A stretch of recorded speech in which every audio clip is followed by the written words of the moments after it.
سمرین کو برتن دھوتے دیکھ کر وہ نرمی سے مخاطب ہوئی۔ ہاں تم یہ کر دو، میں امی کو دیکھ لوں۔ سمرین یہ کہتی فوراً سے وہاں سے نکلی۔ رباب نے اپنے بالوں کا جوڑا بنایا، آستین موڑی اور برتن دھونے شروع کر دیے۔ کریم جو لکڑیاں لایا تھا کچن میں سمرین کی جگہ رباب کو دیکھتے تذبذب کا شکار ہوا، اسے مخاطب کرے بھی یا نہیں۔ یہ لکڑیاں لایا ہوں، آپ ہی کو بتا دینا۔ بالآخر اس نے چپ کر روزہ توڑتے اسے مخاطب کیا۔ وہ خاموشی میں یکدم اس کی بھاری گھمبیر آواز سنتے خوف سے اچھلتے اس کی جانب متوجہ ہوئی۔ اس کی آنکھوں میں بے یقینی کا عنصر کریم کی دھڑکنوں کی رفتار میں اضافہ کر جاتا تھا۔ جی، اسے خود کی جانب دیکھتے وہ سر جھکائے محض جی کہتی، واپس اپنے کام میں مشغول ہوئی۔ جب اس کی سلکی بالوں کا جوڑا کھلتے اس کے چہرے کے گرد گھیرا ڈال گیا، رباب جھنجھلا کر رہ گئی۔ کریم جو اس کے رخ موڑ لینے پر اس کی پشت پر ایک گہری نگاہ ڈالتے پلٹنے ہی لگا تھا، اس کے یوں جھنجھلانے پر رکا اور بے ساختہ اس کی جانب بڑھنے لگا۔ اس کے عقب میں کھڑے ہوتے اس کے بالوں کو سمیٹ کر اس کے بالوں میں بل ڈالنے لگا۔ رباب کا برتن دھوتا ہاتھ ساکت ہو گیا، دل کی دھڑکنوں میں تلاطم مچا، وہ سانسیں روک گئی اس کی پیش قدمی پر، جبکہ کریم نے جھجکتے اس کے بالوں سے اٹھتی مہک میں سانس بھرتے اس کے سر پر اپنے لب ضبط کیے اور پھر اپنے دل کے شور سے تنگ آتے ہوئے باہر نکلتا چلا گیا۔ اس کے جاتے رباب بے یقینی سے پلٹی، چہرے کی رنگت شرم و حیا کے باعث اس کی جسارت پر سرخ ہوئی۔ سمرین جو کمرے کی دہلیز پر کھڑی مسکراہٹ لیے یہ منظر دیکھ رہی تھی، اس نے بے ساختہ رباب کے چہرے پر رنگ دیکھے۔ ماشاء اللہ کہا۔ پچھلے ایک ہفتے سے وہ اس کمرے میں اکیلی سو رہی تھی۔ کریم باہر آنگن میں سوتا تھا، لیکن آج کریم اس کمرے میں موجود تھا۔ وجہ یہ تھی کہ اسے شدید بخار تھا اور گاؤں میں سردی کی شدت زیادہ ہونے کے سبب اگر وہ آنگن میں سو جاتا تو مزید بیمار ہو جاتا۔ رباب نے گہرا سانس بھرتے کمرے میں قدم رکھا۔ وہ کمرے میں موجود سنگل بیڈ پر آنکھیں موندے لیٹا ہوا۔ دوائی کھا لیں، آپ ہی نے بھیجی ہے، دھیمے لہجے میں اپنی طرف متوجہ کیا۔ کریم نے سماعتوں میں رس کی ماند گھلتی نرم آواز کو سنتے ہی اپنی آنکھیں کھول لیں۔ اسے دیکھا جو اس سے 3 قدم کی دوری پر ایک ہاتھ میں گلاس تھامے جبکہ دوسرے ہاتھ کی ہتھیلی میں دوائی لیے کھڑی تھی۔ قریب آ کر دے دو، میں کھا نہیں جاؤں گا تمہیں۔ خطیب سے طنز کیا۔ رباب شرمندہ سی ہوتی آگے بڑھتی دونوں کے درمیان قائم دوری کو مٹا گئی تھی۔ کریم نے اس کی ہتھیلی سے دوائی اٹھاتے کھائی۔ دوائی کھاتے وہ گلاس اسے پکڑائے واپس آنکھیں موندے لیٹ گیا۔ اس کی انگلیاں اس کی ہتھیلی سے ٹچ ہوئی تھی، واقعی وہ بخار میں تپ رہا تھا۔ چہرے کی رنگت بھی سرخ تھی۔ گلاس ٹیبل پر رکھتے ہوئے بیڈ سے تکیہ اٹھایا، زمین پر رکھنے لگی تھی۔ جب کریم کی آواز سنتے اس کا وجود سخت ہوا۔ زمین پر سونے کا تکلف مت کرنا، یہاں آ کر سو جاؤ۔ رباب نے پلٹتے کریم کو دیکھا جس کی آنکھیں بند تھیں۔ وہ بند آنکھوں سے کیسے جان گیا تھا کہ وہ زمین پر سونے لگی تھی؟ رباب چپ کر کے بیڈ پر آتی نیم دراز ہوئی۔ نیند تو آنکھوں سے کوسوں دور تھی، ایک شرم و جھجک سی تھی جو اس پر حاوی ہو گئی تھی۔ اب نفرت نہیں تھی تو مقابل کا خوف تھا جو دل پر ڈیرا جمائے بیٹھا تھا۔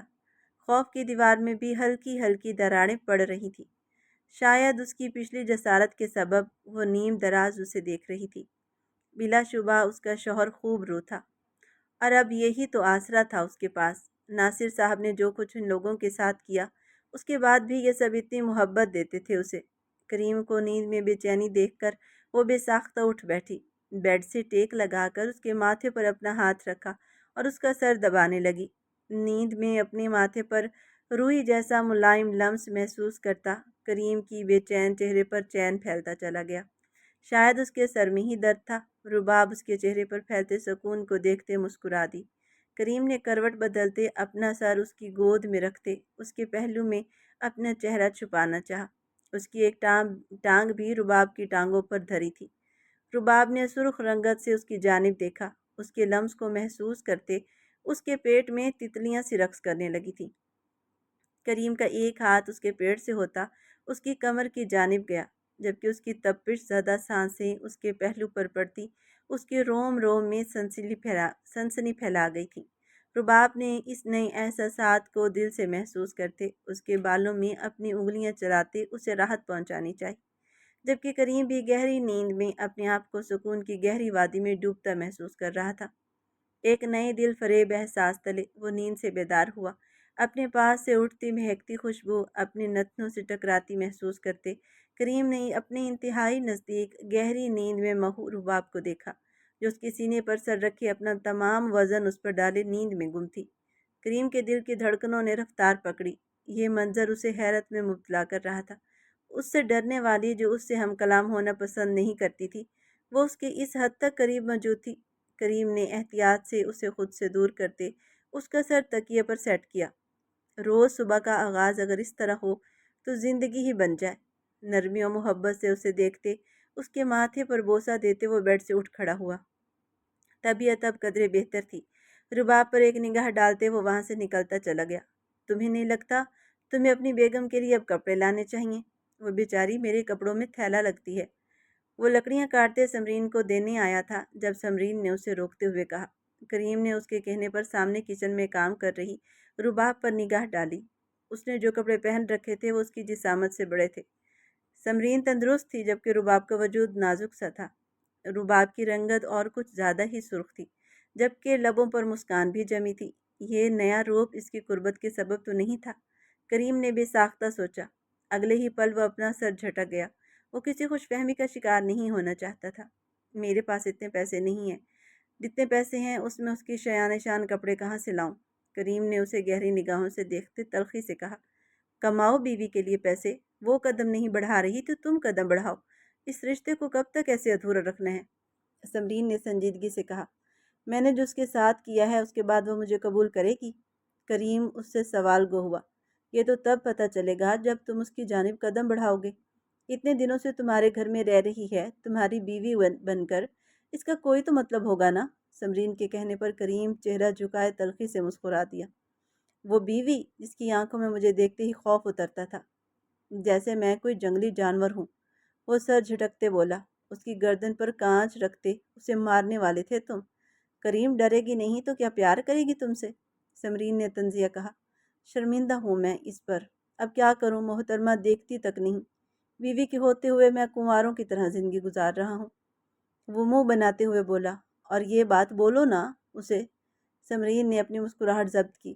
کچھ پل ساتھ بیٹھے تو بولوں نا، میں آتا ہوں تو وہ غائب ہو جاتی ہے۔ دیکھنا اب چائے لا کر تمہیں دے گی اور میری چائے سامنے رکھ دے گی۔ اسے کچن سے چائے لاتے دیکھ کر کریم نے کہا تھا، اور اس کی پیش قدمی صحیح ثابت ہوئی۔ رباب نے اس کی چائے اس کے سامنے رکھ دی۔ کریم نے جتاتی نظروں سے بہن کو دیکھا جو چہرہ جھکائے اپنی ہنسی ضبط کر گئی تھی، جبکہ رباب کا آج یہ گریز خوف کے باعث نہیں تھا بلکہ شرم کے باعث تھا۔ ساری رات اس کے پہلو میں منہ چھپائے سویا تھا، اور پھر جب اس کی آنکھ لگنے لگی تھی تب وہ اسے خود میں جکڑ گیا تھا۔ وہ اس کا سامنا کرنے سے کترا رہی تھی، شرم کے باعث، اور کریم اسے خوف سمجھ بیٹھے تھے۔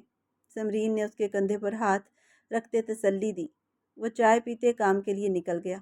تمہارے لیے لایا ہوں۔ رات کے وقت کمرے میں آتے اس کی جانب ایک شاپر بڑھاتے ہوئے بولا۔ رباب جو اس کا ہی انتظار کر رہی تھی، اس کی جانب سنجیدگی سے دیکھتے اس کے ہاتھ سے شاپر تھاما تھا۔ اس میں سے کپڑے نکالے۔ نیلے رنگ کی پٹھانی پوشاک تھی جس کے ساتھ زیورات بھی موجود تھے۔ پر میں یہ نہیں پہن سکتی، یہ بہت بھاری ہے۔ سوٹ اسے پسند آیا تھا لیکن وہ بھاری تھا، وہ دھیمی آواز میں بولی۔ کریم جو اس کی طرف سے تعریف کے کلمات کا خواہ تھا، اس کے کہنے پر جبڑے سختی سے بھینچ گیا۔ ایک نظر اپنے ہاتھوں پر ڈالی۔ گاؤں میں موجود لکڑی کے کارخانے پر سارا دن مشین اور کلہاڑی کو تھامے کام کرتا رہا تھا تاکہ آج کی دہاڑی زیادہ مل سکے۔ ہاتھوں پر چھالے پڑ چکے تھے۔ آج کی دہاڑی اس نے ساری اسی کے لیے وقف کی تھی۔ مجھے پتا تھا تمہیں پسند نہیں آئے گا، صبح آپ ہی کو دے دینا، وہ پہن لیں گی، جبڑے بھینچ کر سرد لہجے میں کہتے ہوئے بیڈ پر جا کر لیٹ گیا۔ رباب نے حیرت سے اسے دیکھا۔ اس کی جانب پشت کیے لیٹا تھا۔ اسے شدت سے احساس ہوا کہ وہ غلط بول گئی۔ سوٹ تو اسے پسند آیا تھا، بس بھاری ہونے کی وجہ سے اس نے کہا تھا۔ کھانا کھا لیتے؟ روایتی بیویوں کی طرح اسے شوہر کی فکر نے آن گھیرا تھا۔ بھوک نہیں، وہ دو لفظی جواب کریم کی جانب سے موصول ہوا۔ رباب اپنا نچلا لب چبانے لگی۔ کمرے کی لائٹ بند کرتے وہ بھی اپنی جگہ لیٹ گئی۔ دل نے شدت سے اسی حصار کی تمنا کی جو کل اس کے گرد بندھا ہوا تھا۔ اس کی پشت کو نم نگاہوں سے دیکھتے ہوئے اپنی آنکھیں بند کر گئی۔ وہ اس سے خفا ہو گیا تھا اور اس کی خفگی رباب کے لیے جان پر بنائی تھی۔ کل رات کے بعد اس کا موڈ سخت خراب تھا۔ صبح اٹھتے اپنے پہلو کو خالی محسوس کرتے ہوئے جبڑے سختی سے بھینچ گیا تھا۔ جب اسی پل وہ کمرے میں داخل ہوئی، کریم نے ایک نظر اسے دیکھا اور دیکھتا ہی رہ گیا۔ وہ اس کے لائے ہوئے لباس میں ملبوس، کانوں میں جھمکے ڈالے، بالوں میں بل ڈالے، میک اپ سے پاک چہرہ لیے اس کا ناشتہ اس کی جانب لائی تھی۔ بیڈ پر اس کے برابر میں بیٹھتے اس نے دونوں ہاتھوں کو تھاما۔ اس کے ہاتھوں میں چھالے دیکھے۔ رباب کی آنکھیں نم ہوئی تھیں۔ باہر سمرین کو لیپ بناتے دیکھ کر اس نے پوچھا تھا، کس لیے بنا رہی ہیں؟ تب اس نے بتایا کہ اس کا لباس خریدنے کے لیے کریم نے ڈبل کام کیا تھا، اس لیے وہ رات کو دیر سے آیا تھا اور اس کے ہاتھ پر چھالے پڑ گئے تھے۔ یہ بات جاننے کے بعد رباب کا دل بھر گیا تھا۔ وقت کو پیچھے موڑ کر اپنے الفاظ بدل سکے۔ کیا ضرورت تھی اتنا کام کرنے کی کریم؟ اس کی ہتھیلیوں پر لیپ لگاتے ہوئے بھرائی آواز میں گویا ہوئی۔ تمہارے لیے لباس لینا تھا نا؟ کریم کو اپنی آنکھوں پر یقین نہیں آ رہا تھا۔ گویا یہ کوئی خواب ہے، لیکن یہ حقیقت ہے، خوبصورت حقیقت۔ وہ اس کے سامنے بیٹھی اس کی فکر میں آنسو بہا رہی تھی۔ لباس اتنا ضروری بھی نہیں تھا، پہن تو رہی تھی میں آپ ہی کے کپڑے، ٹھیک تھے وہ بھی، اپنے آپ کو کیوں تکلیف دی؟ کریم اس کے آنسو اس کی ہتھیلی پر گرے۔ مجھے وہ ٹھیک نہیں لگ رہے تھے، اس لیے میں لے آیا۔ تم بتاؤ، تمہیں تو یہ لباس پسند نہیں آیا تھا، پھر کیوں پہنا؟ نرم لہجے میں اس کے آنسو اپنے انگوٹھے کے پور سے صاف کرتے بولا۔ پسند آیا تھا، بس بھاری تھا۔ اس نے بھیگی نظریں اٹھائے اس کی جانب دیکھا۔ تو کیوں پہنا؟ نہیں پہنتی، کریم نے اس کے خوبصورت نقش کو آنکھوں کے راستے دل میں اتارتے ہوئے گھمبیر لہجے میں کہا۔ آپ خفا ہو گئے تھے مجھ سے۔ اس کی نظروں کی تپش سے اس کی پلکیں لرز اٹھی تھیں۔ میری ناراضگی کی اتنی فکر کیوں؟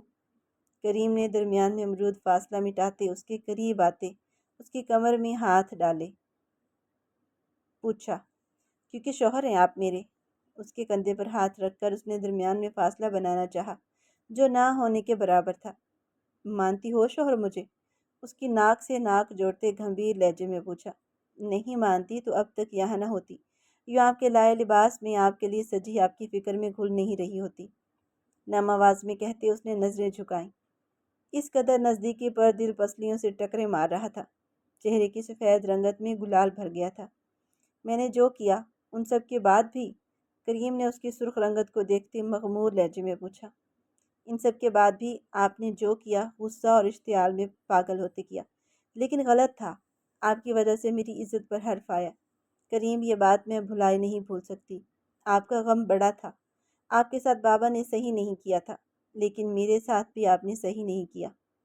نم آواز میں وہ اس کے سینے سے لگی اس کو اس کی غلطی کا احساس کروا رہی تھی۔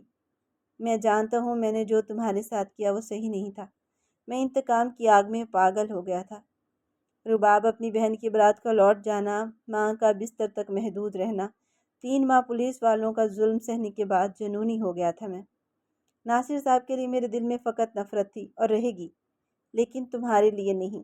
تمہارے ساتھ میں نے جو کیا اس پر میں شرمندہ ہوں۔ میں تم سے معافی مانگتا ہوں۔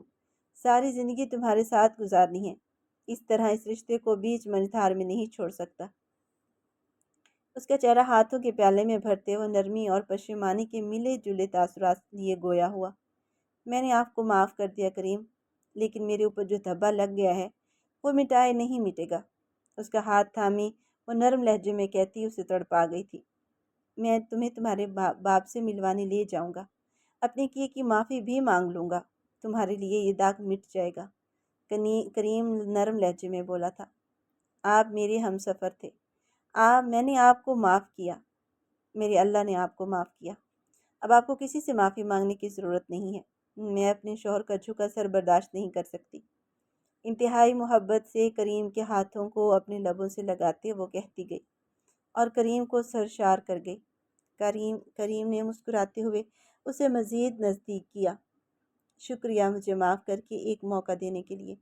میں وعدہ کرتا ہوں تمہاری آنکھوں میں کبھی آنسو نہیں آنے دوں گا، محبت سے کہتا اس کی بھیگی آنکھوں سے آنسو اپنی لبوں سے چننے لگا۔ رباب مسکراتے ہوئے اس کی گردن میں اپنی باہوں کا حصار ڈالتے اپنے چہرے کے ہر نقش پر اس کا سلگتا لمس برداشت کر رہی تھی کہ باہر سے آتی آوازیں سنتے وہ دونوں اس طلسماتی لمحات میں طاری مدہوشی سے نکلتے ہوش میں آئے۔